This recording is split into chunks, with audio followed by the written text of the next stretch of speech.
Hey there, everybody, and welcome to the Fearless Road podcast, where we explore entrepreneurial insights, stories, and advice on embracing fear, breaking boundaries, and achieving goals on the road to success. I'm your host, Michael Devous. And after years of overcoming obstacles and tragedy, I began to wonder, how does someone become fearless? Well, that's exactly what we're going to find out. So join me for in-depth interviews with some amazing people where we investigate more deeply the valleys on their road to success, because the valleys are where character is built, foundations are laid, and where the fearless are born. Welcome to the Fearless Road podcast.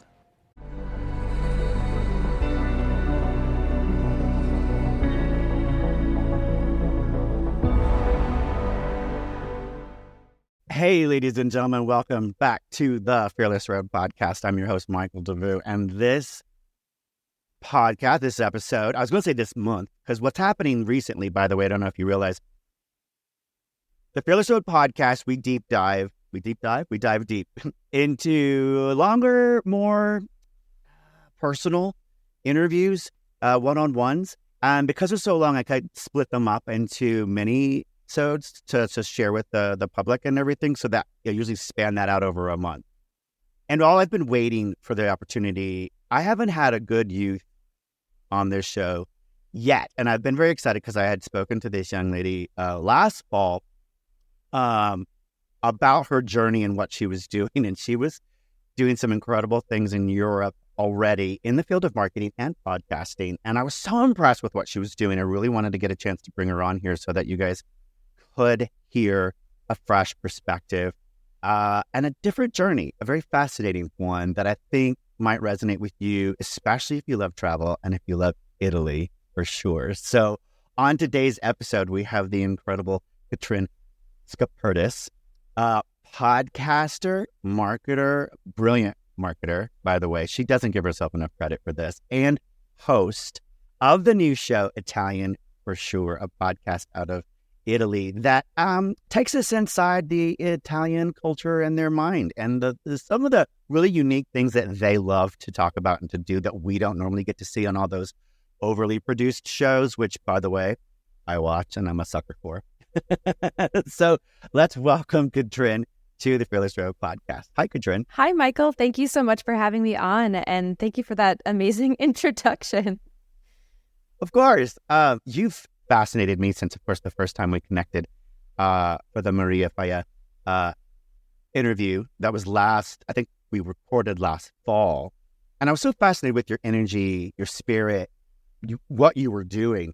In fact, I think it was because a small part of me was envious and jealous of what you were doing at your age. My ambitions grew over time. I thought I was ambitious when I was in my 20s. I wasn't. But I did have a lot of dreams about seeing the world. And it just never seemed to be one of those barriers for me. I always thought, well, why not? And I didn't have a sense of fear about or trepidation about travel at all. Whereas some of my family and other people that I knew needed a lot of comfort blankets and a lot of safety blankets before they made those kind of journeys on their own. And I'm going to start out with the first question, which is not the one we talked about, by the way, because you say this word path. You mentioned the word path. It comes up a lot in your notes and your conversations.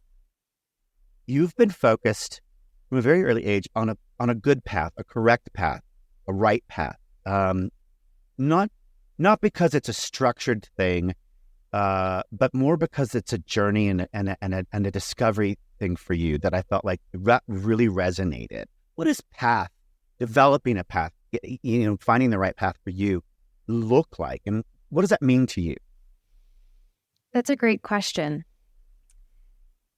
For me, your path can change throughout life. So when I say path, I by no means mean that there's one way of being, that there's one path for everybody. And if you miss that bus and you miss getting on the path, that there's no way back onto it. We're forming our path every day, every decision we make. Yep. So The fearless road. The fearless road, exactly. It's a winding path. It's not direct, right? Exactly. And that's what it is. That's the path for me, I guess, when I talk about path in my life as a path. For me, your path is just a combination of all of the decisions that you make throughout your life, all the information that you have received throughout your life that has allowed you to make those decisions. And it's a combination of a one foot in front of the other approach. So taking everything day by day, but then also having some sort of general direction for where you want that path to go in the end. We do have a finite amount of time on this earth. And so I think I have that in the back of my mind often, and wanting to make sure that my path, it just gives me the most out of this life that I can possibly get out of it. And that could mean a lot of different things for me. But I probably talk about path in that way often because I'm always thinking about how can I make sure that hopefully when I get to the year 100, I look back at my path and I'm really happy with it. I'm happy for the way that it led me, the road that I took, the fearless road that I took. I love that you say 100. It was when I was your age, looking at 40 was like the longest that I couldn't see past 40, let alone looking at 100. Now I'm like 54 and I'm like, God, I don't think I want to be 100. I'm tired already. I don't think I can get there. I wonder if it's because I saw my grandfather live till 103. That it's like a realistic number in my mind. But it's like I said, it's this combination, this back and forth of this taking every day as it comes. So living really in the present. But then also knowing that what if I lived to be 100, making sure I'm really happy with my life as when I look back at it. So Catrin is a successful podcast marketing professional, has had a lot of great titles behind her name that she doesn't give herself enough credit for. But she's built her own entrepreneurial journey through a lot of hard work and a lot of effort. But before we dive into some of that information, we're talking about paths, and we're talking about life's journey, life's fearless road. The paths you talk about in developing a concept and an idea for you and a perspective around those paths, travel while young seemed to be a big influencer for you. What perspectives do you feel like while traveling while young afforded you to help you create your path? Traveling really allowed me to see what my path could look like down the road by talking to other people and seeing how they were living their lives. But it's something actually that I say that after the fact. So when I was traveling, I was in my bubble. I had my thoughts and the way that I thought that life was supposed to be based off of where I grew up. And then when I started to travel and I started to meet people, I started to have this realization that, wow, many people live very differently, and there's not one right way to live. Many people live very different lives, but they're all very happy. And so that concept started to form when I started to travel more, and I started to meet people who were all happy, but all living completely different lives, having different priorities, having different things that they cared about, different things that they focused on in life. And It started to open up my mind to say, well, what could make me happy beyond what I have been taught my life to this point by the people that, of course, always thought to do right by me. Maybe they were teachers, parents, friends that shared with me their perspective. But we all shared a similar perspective because we were all from the same place. When you travel and you meet people and they're doing jobs I'd never even heard of before, and they're caring about things that I had no idea that someone would care about, or they're not caring about things that back where I came from were so important. So just being more open-minded, being more open-minded is really what travel has afforded me and allowed me to make decisions to form my path that were right for me and not just what I was kind of told my whole life that my path should look like. Well, it's interesting because this brings me to, I produced an event called Leadership Navigator 2024 back in March, where I had a bunch of executive female leaders, entrepreneurs, coming together to talk about authenticity and leadership, mentorship, and branding and messaging. And it was fascinating to me because each one of them came from a different background. Getting to a singular definition for what success and happiness means, it depends on where you came from. And each person had a different idea in their mind. And I realized for me as well that because of the world I grew up in and the people I grew up with, happiness was defined by attaining these things. And so you think those are the things you need to go after. And I heard a motivational speaker talking about raising our children to reach for the low-hanging fruit. When we talk about the fruit, the tree of success, that most of us teach our children to reach for low-hanging fruit because it's what's accessible. And that's our understanding of happiness. That's our understanding of success. But if you teach a child to go for the higher fruit up the tree, they can attain bigger things. And he said, what if we taught the child to just have their own orchard? And I was like, blew my mind because I was like, oh my gosh, we don't see the orchard. We see what our parents gave us. We see what our community gave us. We see what our little bubble, as you say, showed us what fruit was available, right? Because they too had limited beliefs, limited experiences, limited perspectives as well, even though they were trying to give us what they thought was, for our own happiness and our own success.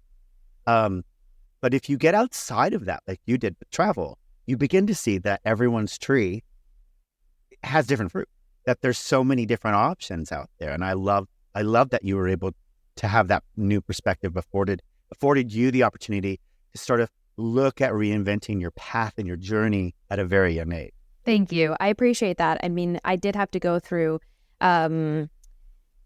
difference of opinions with people that meant a lot to me that couldn't see that and said things to me like, everybody wants to live in New York and you don't want to live in New York. And gosh. So the people in Costa Rica don't want to live in New York. And the people in I've heard that too. Right? Or when I left, I used to be an accountant and I was working at PwC. And when I left that job, that career path, because I realized early on, thankfully, that was not the path I wanted to go down. I was told, how could you leave this stable job that people dream of having a job like this and you'll have, you'll be secure. But it wasn't for me. And I couldn't understand this concept that there was just this one way of being, let alone now I moved from the US to Italy. And that is a whole different conversation. But being told, well, how could you leave the US? People come here to the US. I'm like, well, people move to different countries all the time. And for some different countries work better for them and their personalities. And I just have more of this mindset that there isn't a right answer. There isn't a right one way of living. There are thousands. And by the way, ladies and gentlemen, if you're actually watching this episode, I am in my Hello Moto, my beautiful little moped Italian shirt that I got in Italy last summer. So this is my homage, not only to Italy, but to Catrin, who is in Italy, as I love Italy. So now I'm in love with her by default. It's my, that's what's going to happen. She doesn't know it yet, but she can tell her fiance about it. Or your husband. Is he your husband yet? Fiance. Well, you can let him know you have an American husband who loves Italy. Podcast. Yeah, your pod husband or something, whatever. Yeah, that's what they say. So, okay. So you mentioned moving to Italy. There had to be some fear and trepidation with taking that step on. How early in your career path was that when you decided to make that decision? And then if you could let us know, how did that fear manifest in what ways? And then are there specific things you did to either overcome it, or was it just by the sheer fact of being there? You kind of had to. I decided I wanted to move to Italy officially November of 2021. And I took almost that whole right year. After COVID? I think the pandemic for me was just another one of those moments where the fact that our life is finite was really just there in front of me. And it really just had me reevaluate everything. And I think it did that for a lot of people. I think a lot of people had to sit and reevaluate and took that opportunity that COVID afforded them to reevaluate where they were and to make a different choice. So this is what you decided. Yeah, exactly. And I took a year though before making the decision. I mean, it wasn't a rash decision. I didn't go into it lightly. I really tried to think about every single aspect of what my life would look like living in Italy. Of course, I have the privilege that I have the ability that if I knew that if I didn't like it, I could move back. It wasn't something I knew that if I'm deciding this, I could never change my mind. So that helped. But it's not an easy thing to move everything to a different country, also to learn a different language and learn a different culture, learn different customs. And so I did take almost a year to think about that decision. And you did that, but you weren't speaking the language yet, right? You only knew a little bit? Well, when I first was thinking about it, I only knew ciao, and not even really. I didn't know anything. Oh, Lord. Yeah, it was really bad. Okay. No, it wasn't bad. I just didn't know the language. But I did start taking lessons just a couple times a week with a tutor. And so I started to get just the basics down. So I was learning while thinking about the decision. And then, of course, when I moved here, I started to do more intense classes, which we can talk about. But you mentioned fear. I mean, there were so many fears when I was thinking about moving here that I had to eventually overcome, because I eventually did decide to actually move here. And there are a variety of things. The one, I kind of think of my life in lanes. And so maybe it's because of this idea of paths. Exactly. And when I think of the different lanes in this path that I could take to go down, it's like one's career, one is family, one is now, learning Italian has become one of my paths. And so, first fear, am I going to miss my family and my friends here too much? Am I going to want to just come right back? Next fear, I knew that the job that I had at the time, which I really enjoyed, I was the marketing director of audience development at Cumulus Media. Loved the company, loved the people that I worked with, and had no reason to leave other than the fact that I wanted to move to Italy. And so having to find another job that I actually liked in the sector that I'm in, which is podcasts and podcast marketing. And so all of these fears, my biggest fear was that I knew that if I moved here, I was moving here with the intention of actually staying long term. So I talk about permanently relocating. Oftentimes when people say I'm an expat, I kind of correct them or introduce myself as an immigrant, because I'm planning on living here long term. And as far as I know, well, I think of an expat as someone who's retired and then makes that their home. That's the way I view it. I that's what I was thinking when you were talking earlier about moving. So many expats do this, but to me, there's somebody who's sort of retired and then living out the rest of their years there. Whereas for you, you're younger and making it your new home, not retiring, having to seek work, having to find a life. And it's not just like you've got a bank account with money that's going to, roll in every month and you can, live off of it. No, absolutely not. And it wasn't one of those situations where, I thought, I'll save up and then I'll just use my savings. Like, I wanted to continue working and continue making income and continue my life just in a different location. And one of the fears that kept coming up over and over for me was, I do want to have kids. And will I be a bad mom? Because if I'm in a place that I don't know all the ins and outs of how things work, will I not be able to help them live their best lives, especially if I didn't end up learning the language to the best of my ability, which I'm trying. I'm taking lessons, and I do think that by the time that I have kids, I'll be able to really, I don't want to use the word fluent because I think that would take many years, but really speak very well. But these are all fears that popped into my head. And moving to a different country, I actually didn't even know some of the challenges that I would even have until I moved. So I had all these fears. And then actually when I came here, some of the fears were realized, they came true, and then I had to work through them. And then there were also additional things that I didn't even realize until I moved here that I had to deal with. But at the end of the day, one thing that I really try to do in my life is when I make a decision, when I make a choice, if that choice ends up becoming bringing me challenges and is hard, I remind myself that I am the one who chose that.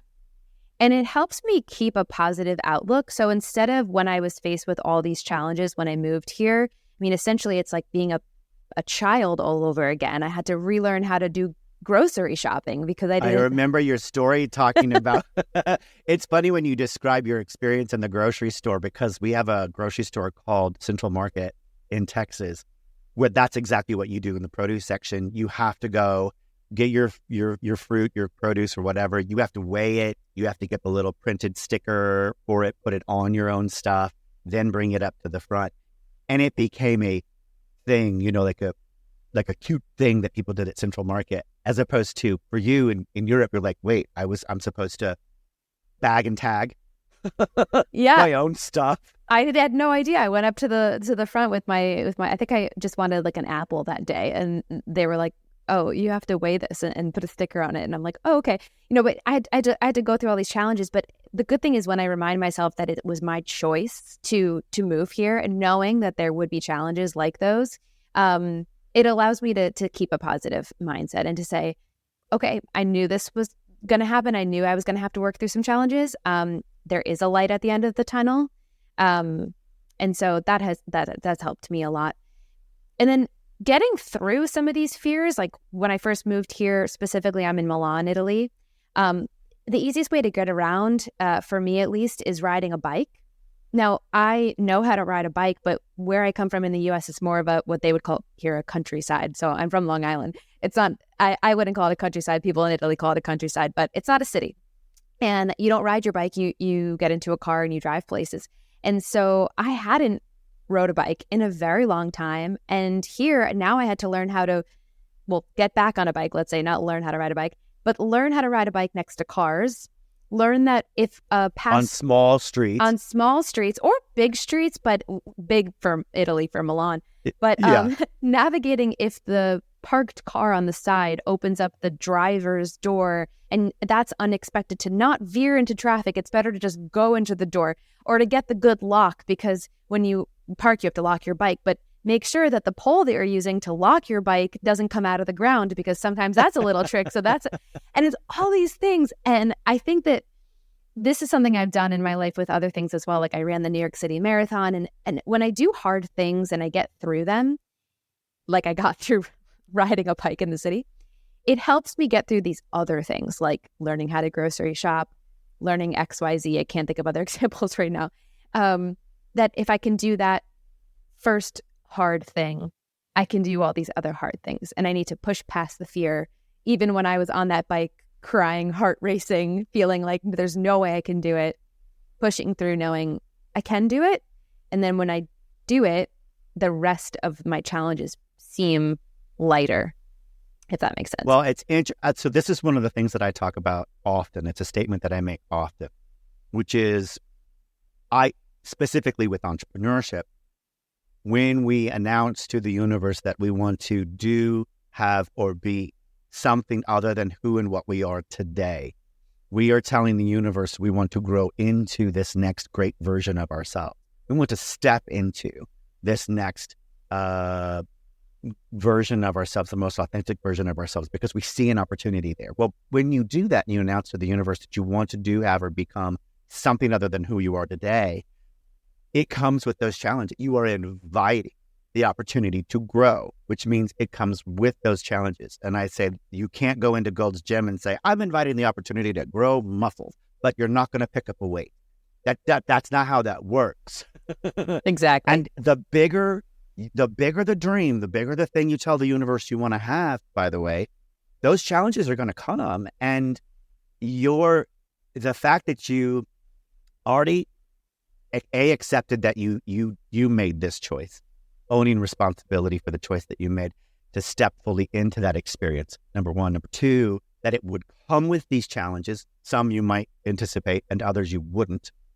And then finally see that you would tackle every one of them along the way and know that you're going to grow from them and learn from them and come out the other side.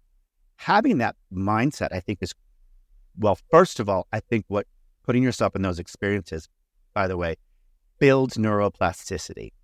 It's one of the things I've touched on a couple of times in other episodes, talking about if we place ourselves in uncomfortable situations, getting outside our comfort zone, and we challenge the neuroplasticity of our brain, as we begin to tackle those things, the more we get comfortable with tackling them, then when those other challenges come along, they're not so intimate. And fear doesn't have the same power that it used to have before. Do you find that to be true for you as well? Absolutely. And you put that into beautiful words. It's exactly how I feel, that when something feels uncomfortable, I know that it's uncomfortable because I haven't done it before. And it's like exercising a muscle. It's funny, you used the Gold's Gym example, and I always talk about that, exercising a muscle. And it could be as simple as, flying for some people is a fear. But, maybe you get on a flight that's just an hour, so that the next time you get on, you see, okay, if I did that, maybe I could do the one that's 3 hours, and then I could do the one that's 6 hours. So, starting small, but I absolutely do believe that if you exercise the muscle of whatever's uncomfortable for you, it will get easier. And that could even journey out into other things, like the bike riding example. Or I mentioned really briefly, I ran the New York City Marathon in 2019. That was really challenging for me. I'd never run a marathon before, or even a half marathon, or even a 5K. But now, because so why not? Why not take on the biggest? Yeah, right. Hello. But because I did it, now when something else is hard, especially, for example, physical things, like if I'm in a workout class or something, I'm like, come on, you ran the New York City Marathon, you can do this. But yeah, exercise. Or if your bicycle gets a flat and while you're in Italy, you're like, it's only a few hundred blocks, I can do this. I'll just run it. Exactly. Well, listen, nothing prepares you more for challenges than Italian bureaucracy. If anyone's ever dealt with Italian bureaucracy, that comes as no surprise. But yeah, no, I joke, but it's true. Exactly what you said is true. Red, white, and green tape. Exactly. So you describe it's a part of the experiences that you have, while being there and rebuilding your life and reinventing yourself and taking on new roles and opportunities, experiencing imposter syndrome early on. And so a lot of people, entrepreneurs specifically, really, we feel imposter syndrome because we're stepping into something that's new to us. We're trying to take on a new role and a new responsibility and 100 different hats, that we're trying to wear to build our business. And imposter syndrome is a tough thing because it's part of our brain that tells us we're not worthy of stepping into this thing that we want because we haven't learned enough. The skill set isn't quite there. Who do we think we are? Are we, you know what I mean? To me, it's always a self-worth issue and understanding that your value, do you have the right to take this on and do it? When you were experiencing imposter syndrome, tackling all of these different things in Italy and in Europe, how do you describe that for you? Was it feelings of self-doubt or self-worth for you? Or how was imposter syndrome manifesting itself for you there? Imposter syndrome in general in my life has manifested itself probably the most in my career path. As you mentioned, entrepreneurship. I did mention earlier, I started my working lane in accounting. Now I'm a podcast marketer, and you kind of briefly touched on it in the beginning that I've done a lot of different things and I've learned a lot of different skills along the way. And now I define myself as a podcast marketer. And there have been a lot of moments along that working lane that I have had this imposter syndrome. And it's this idea of, well, who am I to be teaching others or growing other people's podcasts, et cetera, et cetera. Of course, getting paid to do or getting paid the right amount. I have priced myself very low. I remember you mentioned where you were like your first invoice, and you were like, I did not price myself. No, value myself. Let's call that value myself high enough. Exactly. That's manifested absolutely. I anticipate it's gonna probably. Imposter syndrome is going to come up again when I am hopefully a mom, which is something I want to be. I'm sure I'm going to doubt myself then. But I will say the thing that's helped me overcome it initially is a support system. Because over time, I've been able to beat imposter syndrome by just actually proving to myself by actual results that I know what I'm doing, and I can get really good results for example, now in podcast marketing for my for podcasts. I can grow audiences for podcasts, very well, and I know what I'm doing there. But that takes time because you have to get past imposter syndrome to actually start to do the thing to get the results. So in the beginning, having a really good support system is really, really important. And I haven't always had that. There's been moments in my life where it's been stronger than others. Currently in my life, it is extremely strong. I have a very amazing support system. And so that has definitely helped me push past doubt in times where maybe I wanted to price myself lower. I didn't want to give myself that value for whatever reason. I am having external factors, which of course we want to look within before we look externally. But sometimes when it's hard to, having that good support system to externally say, hey, no, you're worth more. You're doing a great job. Actually, you're really good at that.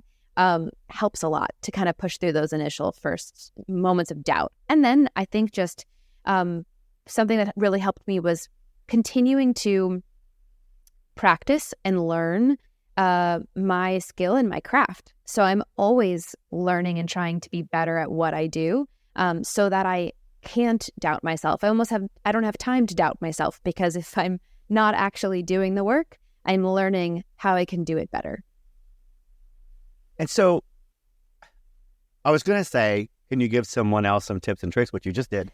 I think on doing that, one of the things that I talk about, and we actually talked about this on Leadership Navigator as well, was imposter syndrome, which I kind of take offense at as entrepreneurs. I firmly believe if you're an entrepreneur and you've stepped onto this path, onto your fearless road, and you are tackling the things you need to tackle to learn to become the thing you want to become, you're not an imposter. You are in the becoming, right? And the journey of becoming is not fake. There's nothing fake about it.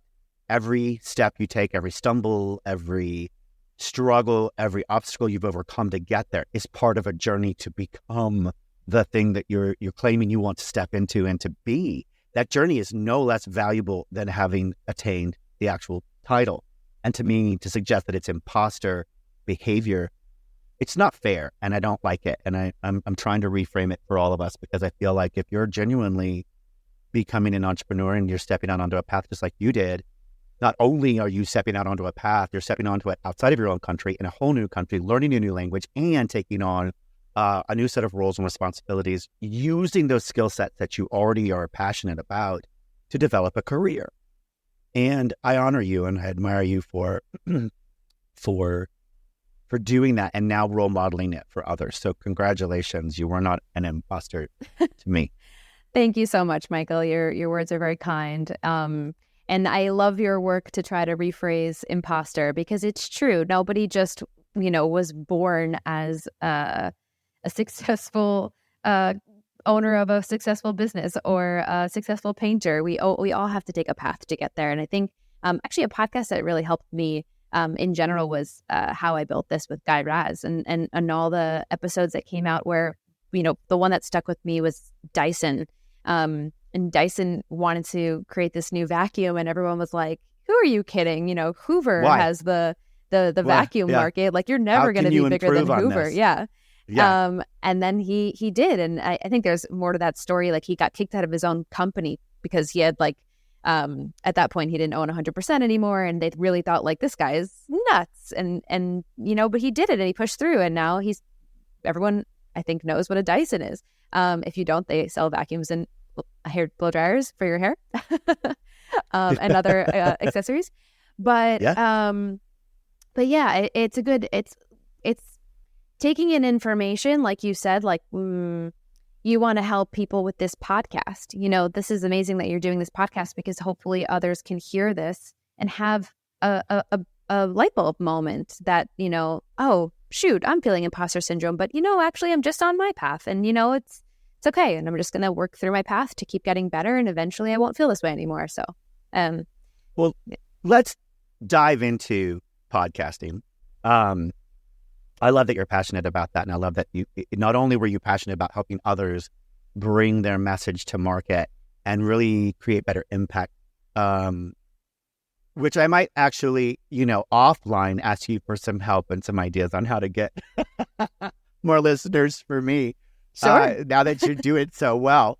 But you took what you knew and your passion for Italy, and then you turned it into your own podcast. And you were talking about, not on this episode, but we were talking previously about Just Start.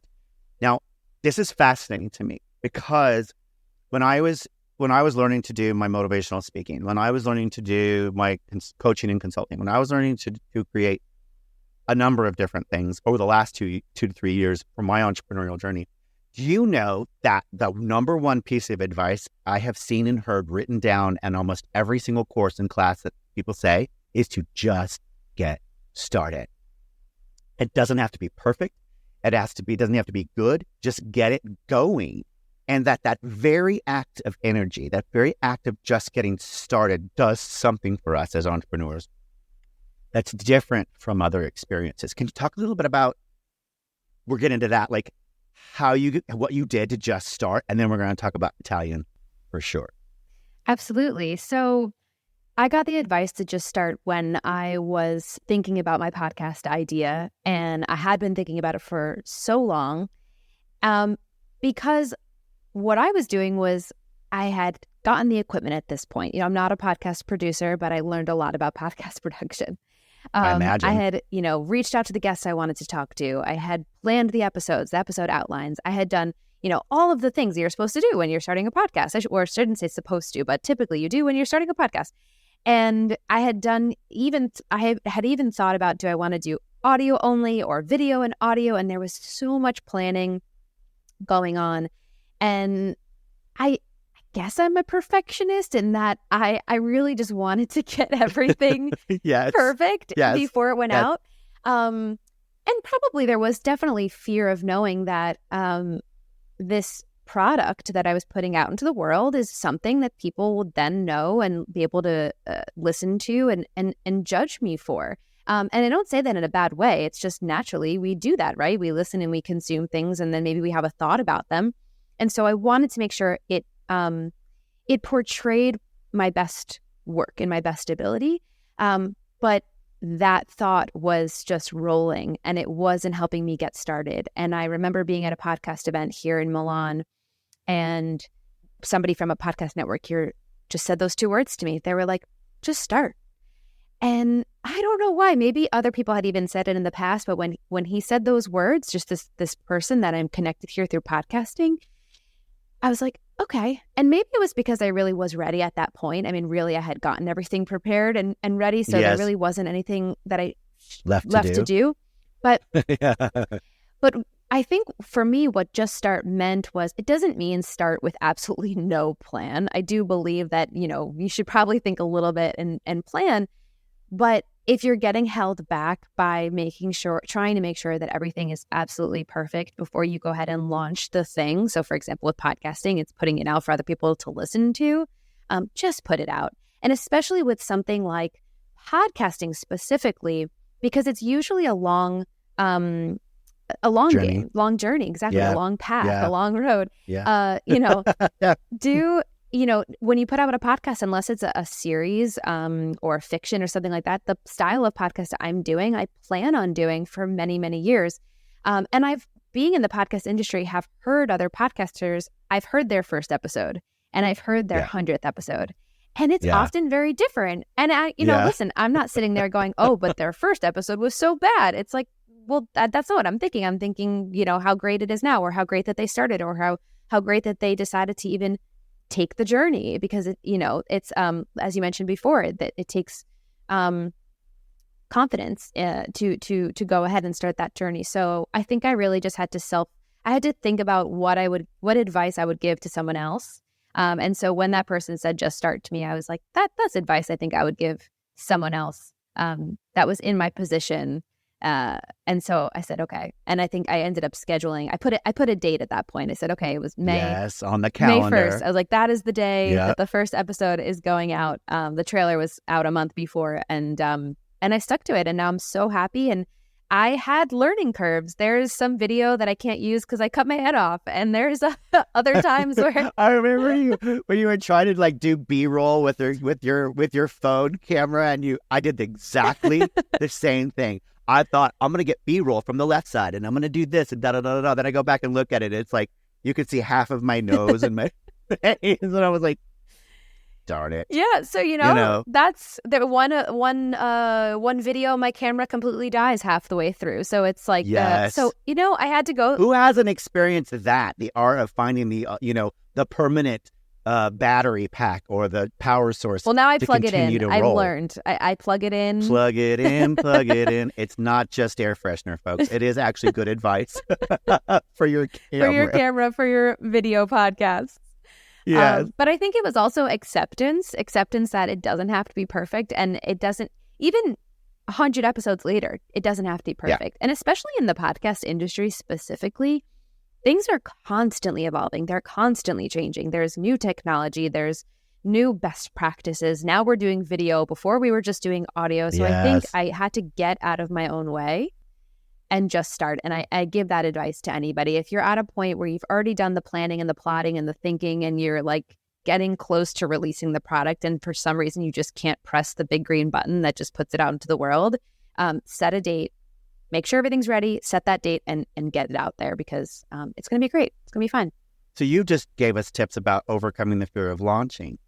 Put that date on the calendar, folks. One of the things that this particular audience on the Fearless Road podcast, I may not have mentioned the Ascend Hub, which is a new online membership community that I am launching August 19th. I'm holding you to that.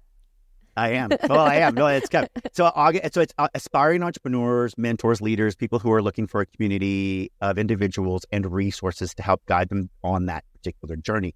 One of the things I experienced, and even in my 54 years or 52 years when I did this of experience, I've had marketing careers, production careers, multimedia, performance, you name it. Even with all the skill sets that I had, and I considered myself to be pretty savvy and technically proficient, was challenging to both be isolated, overwhelmed by the tech, overwhelmed by the information overload, and feeling alone on my journey. I wanted to create a space for all of us where we could do it together and share those resources and that knowledge and that experience. And one of the things that I realized that the community could do was to hear other people say, just get started. One of the things I found was, yes, I believe that it is, you have to sort of be ready. Like a part of you has to have reached that space where you're ready to hear that message, even though 100 people might have said it to you before. But what I love about this online community is that you might hear it said from somebody else in a certain way that finally comes through for you, that finally gets through and sinks in and gets you to take that action that you need to go ahead and be successful, to take that chance on yourself. And I love that you were in that space, that mindset to do that. So you said you had, obviously your experience was in podcast marketing. You knew enough like to get in trouble, having seen what everybody else was doing. And I think it was a bit of a roadblock for you knowing as much as you did. I think if you'd come from it from a place of ignorance, you might have just done more right away. What was the turning point that led you to go ahead and start Italian for Sure? And then why Italian for Sure? Like, tell us about the podcast. Let's go ahead and like pitch that. Let's go ahead and, yeah. Did you find knowing too much to be sort of that like you said, getting out of your own way? Absolutely. You hit the nail on the head with that, because being in the podcast industry, I knew that this podcast, while I hoped that it would find the right people, and I'll talk about what the podcast is about in a second and the target audience, I also knew that the industry might look at it. And that is also a reflection of my work. And so I wanted to put my best foot forward for my career path as well. And so it's kind of these two lanes, as I mentioned, kind of combining my career lane and also now this podcast lane, where, for example, someone who knew that maybe being on camera, doing a video podcast was something that was a block for me because I was a little nervous to be in front of the camera. They said, well, just start with audio.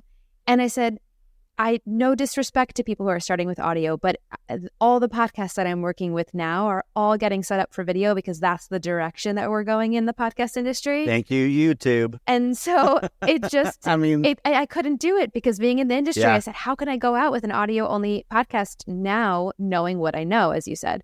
How could I not get the Shure SM7B mic and, I see dip it into there. my savings? I'm envious of it because I have the other Shure, but I really want that one. I haven't upgraded yet, but I'll get there. No, and you know what, though? There's so many podcasts that sound amazing and they don't have like whatever level of equipment and you don't need it anymore. But I really wanted that. I had that perfectionist mindset. And who knows now, if I look back, maybe I could have started with, not taking on video right away, not the best equipment. And would it have turned out fine? Probably. Yeah.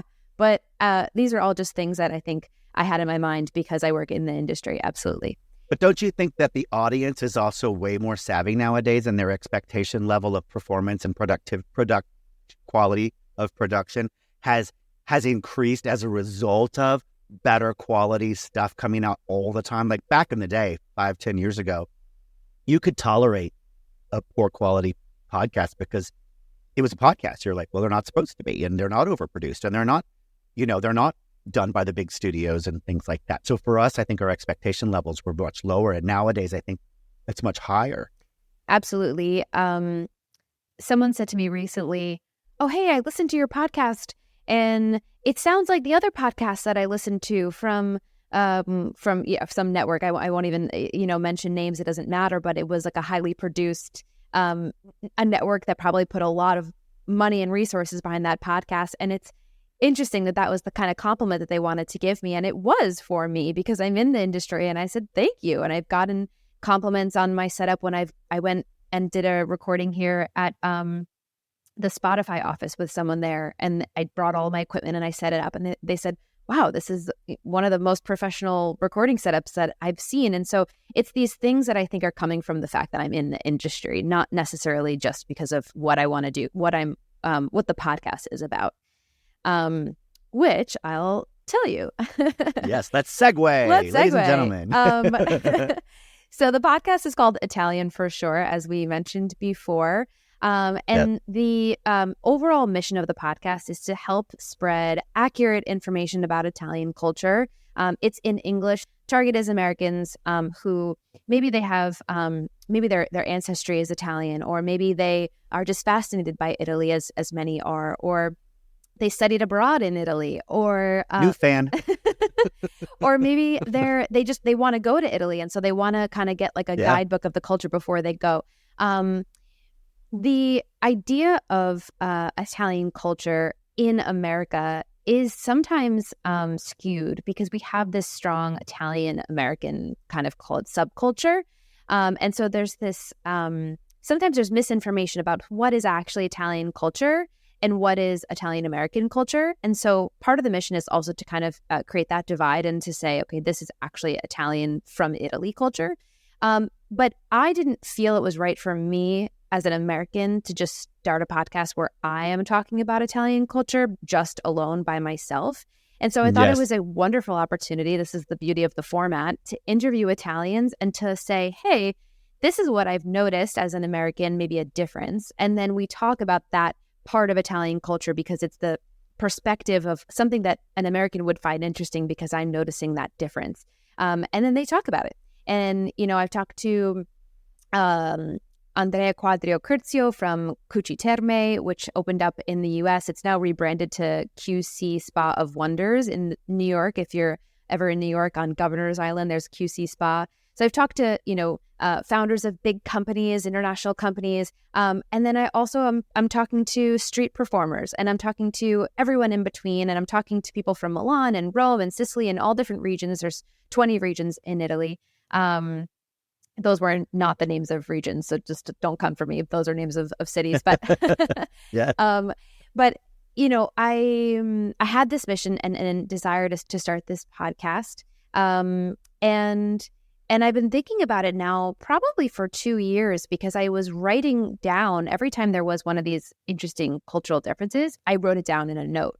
And it just got to the point where that note in my phone was so long. I was like, I should do something with this. And I started Italian for Sure because it's Italian culture for sure because you're hearing it from Italians. So for sure it's not just a for sure. It's not like a statement, or what was that part? That part, I had thought so long about the name to try to have a name that, one, did not give the impression that the podcast was about Italy and traveling around Italy, because there are a lot of podcasts about traveling around Italy, and I had tested a lot of names with different groups of people, and people kept saying, or I wouldn't tell them what the podcast was about, and they would say, oh, it's about traveling in Italy, and I'd say, no. And I finally got to Italian for Sure, which didn't give that. Of course, maybe you're not sure that it's certainly about culture, but it didn't immediately say to you or give someone the impression that it was about travel. And so for sure it's for sure Italian. Don't take my word for it, not because I'm American, but let's talk to Italians and get them to say what's actually Italian and what's not. For example, do not cut the pasta. Or in Italy, do not break the don't pasta. break the spaghetti. In Italy, they absolutely do not use the spoon to twirl the pasta. Maybe if you're a kid and you're learning, but definitely not as an adult.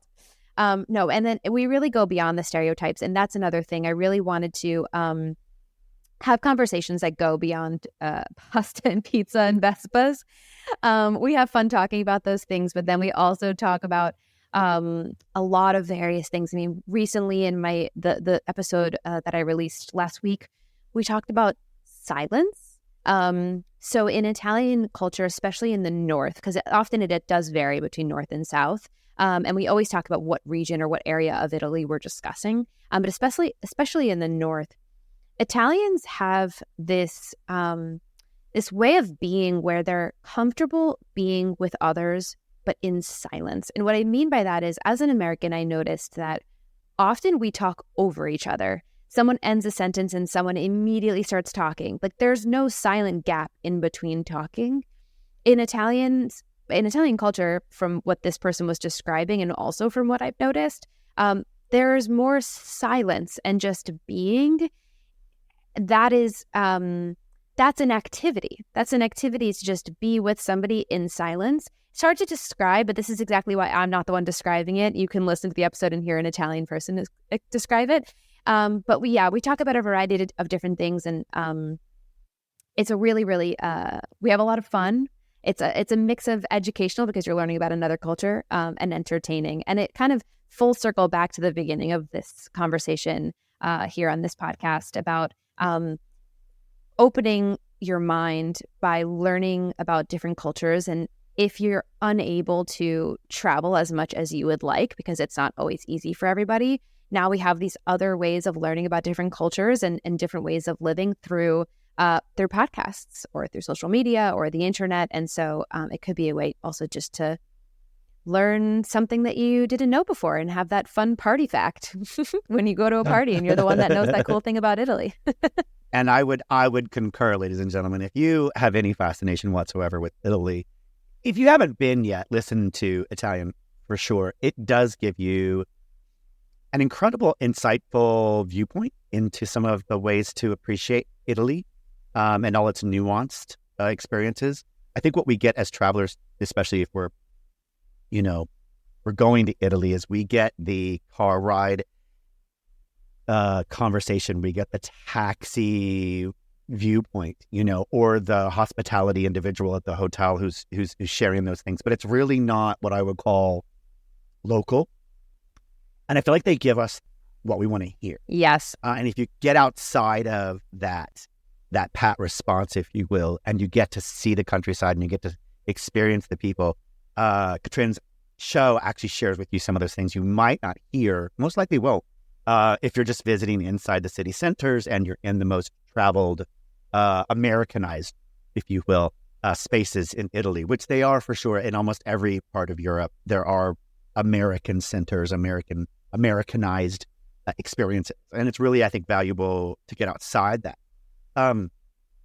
So we're going to wrap this up a little bit. The power of perspective, which I feel like this is paths and perspectives. You can see them both as the same, right? Lanes and paths, and each one has a different perspective. So share with our audience the last viewpoint that you have with regards to identifying your path, finding your lane, and adopting new perspectives to help with fear in life. Everything is made up. Yes, you talked about this before. It's all a construct, It's right? all a construct of your experiences, of what you have been exposed to, of what you know, whether that now is, internet-based or whether that's through real-life experiences or in-person. I shouldn't say real life, but in-person experiences. everything is made up, meaning, and what do I mean by that? It's something that really helped me go beyond what others thought was the right path for me. Was that maybe for somebody, what they're wearing, the clothes on their back, having a great fashion sense is really important to that person. But for you, it doesn't feel important. And so for you, it's not. It doesn't mean that it is and you don't care, or that it's not and that person cares too much. It means that it's made up. For that person, it's important, and that's totally fine. For you, it's less important, and that's totally fine.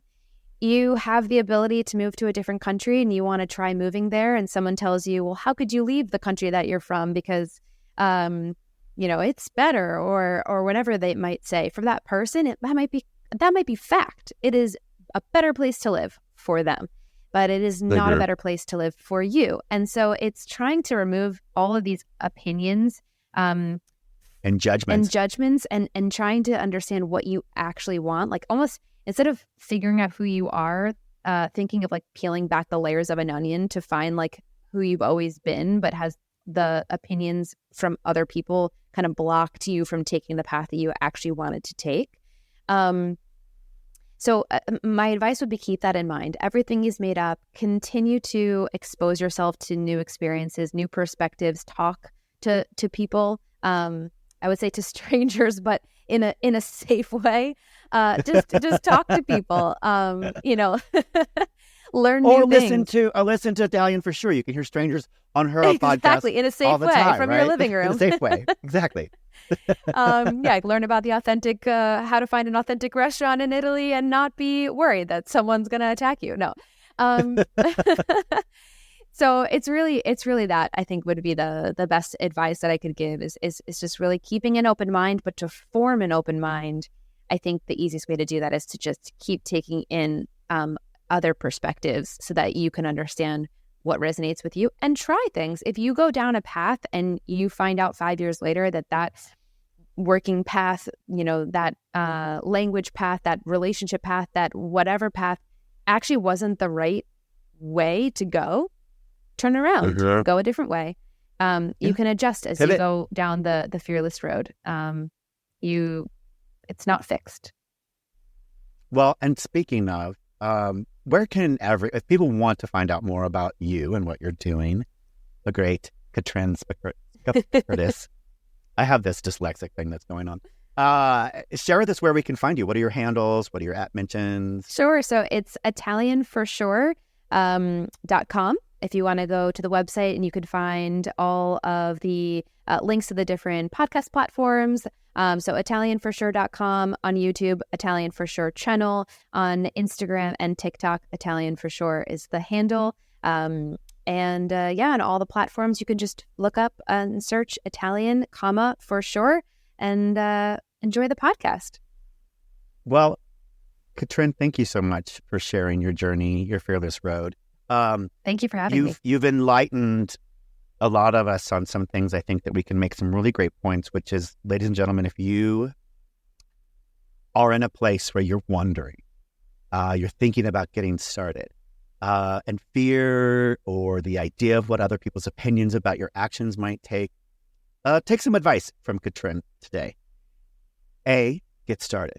Just get started on a path. And that action alone will invite the universe to bring to you all kinds of new opportunities, even the ones you don't expect, for you to grow into the next greatest version of yourself while traveling your fearless road. And enjoy the journey. Open yourself up to as many perspectives and as many opportunities for experience as you can, because one of the things you're going to learn, as Catrin has helped us understand about ourselves and our journey, is the power of perspective and the power of experience can help shape the rest of our lives and actually help us find real happiness. So thank you again, Catrin, for being on the Fearless Road podcast. You've been a blessing. You've been a treat. And I'm a fan of Italy, and I'm a big fan of yours now. So thank you very much. Do you have any last words for anybody? No, I think that I've said all that I can say for now, but thank you so much for having me on, Michael. It was really a pleasure. Of course. And as I say before we close out, everybody, stay fearless. Have a fearless mindset and travel the world, whether it's through your podcast, even on Catrin's, which is Italian for sure. Italian for sure. And this has been The Fearless Road with Michael Devous and Catrin Skaperdas. Enjoy. Bye. Bye. This has been a Fearless Road Network Productions, brought to you by Devous Media Holdings, LLC.